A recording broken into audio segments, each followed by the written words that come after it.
2011 is the first time I even considered going to New York, and it never even crossed my mind to go there, travel there, let alone surf there. I was excited pretty much when I heard New York. I'd actually gone there 6 to 8 years prior for this Unsound Pro there. They used to have like a small WQS event, and it was like one of the first events I ever did. They used to do a few on the East Coast Series, and we actually scored really fun waves for that event. You know, that area between New Jersey and Long Island, there's this really big shelf. It's called the Hudson Shelf. There's a long canyon that stretches 100 miles, I think, out to sea, basically. And these deep water canyons can help to focus, refract, and amplify swells in certain areas. My first reaction when I heard that New York was on the schedule was like, what? Like, what is this tour? Are we just going to like big cities now? Like, we're the best surfers going to average waves. Like, what is this? I knew they had a theory behind when would be a good time to go, and the hurricanes, and I don't know how the logistics work with their East Coast swells they get. They're such short period, kind of, they spike really quick and then they go away really quick, you know. I knew that they were working directly with Sean and Surfline for that event particularly, because obviously it's a very finicky one of the most finicky locations you could have picked to do an event at. So he did really well to do all his math statistics over the previous years to find that perfect period. The study was specifically for Long Beach, and so it kind of goes through basically what makes each of these spots break, and in particular for Long Beach, talked about the Hudson Canyon, and then looked at when you'd have the best chance of scoring waves, and you know, that was overwhelmingly September. The interesting thing was, he was pretty skeptical. He just thought, you know, I don't know if they're going to get the waves or the consistency or the quality they're looking for. And then after he goes through this whole long study, sees what a positive effect the canyon can have on the surf in the Long Beach area, and he became a believer. The center of Irene has made landfall. Into the night, New York began to feel the power of Irene. And this could be a 3-time hit for this storm. The wind in is a Category 1, 85-mile-an-hour winds, and we are waiting on the latest projection of the path of Irene, show where it goes next.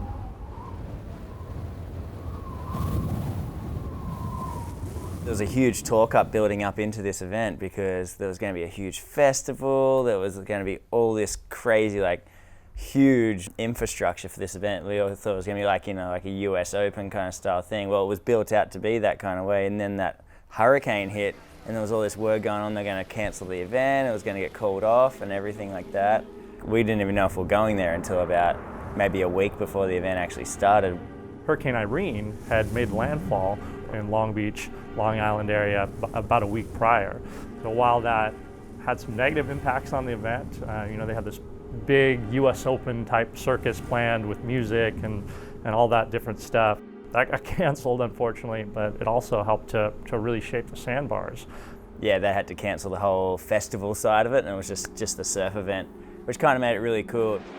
The energy here is exceptional, and again, I mentioned it with, you know, Irene blowing through here and everyone kind of intrepid. You know, to see everyone get excited about this event and about all these guys coming to this local beach here, it's contagious, and I'm buzzing from it.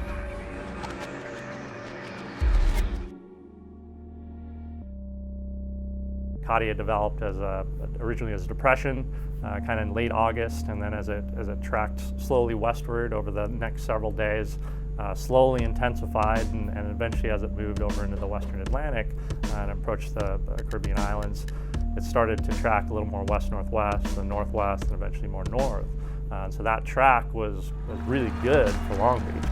And it was said that there was going to be 4 days of waves, that was going to be epic, and I was standing there looking out at the ocean, and it was already saying that there was some waves, and I was like, I don't see it.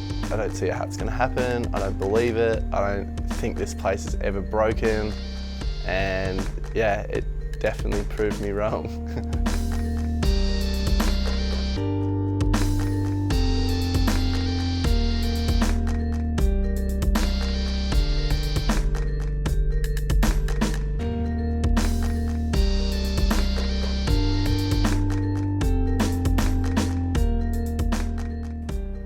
was good. The 1 or 2 days they were really good with the offshore winds, and yeah, it was hollow, had a lot of push, and I love those kind of swells because it's wind waves, so there's lots of sets. Like you don't wait much longer than 2 or 3 minutes for a set, you know.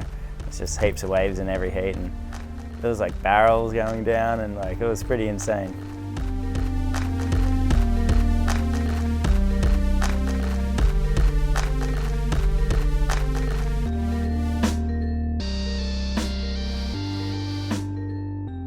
Quiksilver did amazing. It was the most professional event we'd ever had at that stage, ever. You know, we got a certain amount of money with concierges to help us do things. We got put up in this hotel, like it was pretty lavish.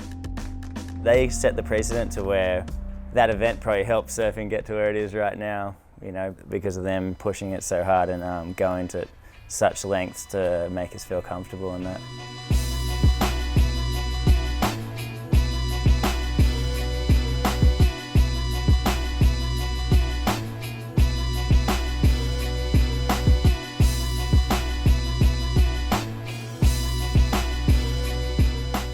Finals day, I do remember the waves were just incredible. I can remember the top half of the draw had like some younger guys in it, like myself, Julian, Alejo, and the bottom half of the draw had a lot of like veterans in it, like Taj, Kelly. Just before the final, I just was sitting there and was like, this is it, you gotta put it on the line now, like there's no other option. 300 grand on the line. It all clicked together for me and lost the nerves and just went out there, and I think I put a 7 straight away and then put a 9 and then backed it up with another 9, and it was just like, pulled it together.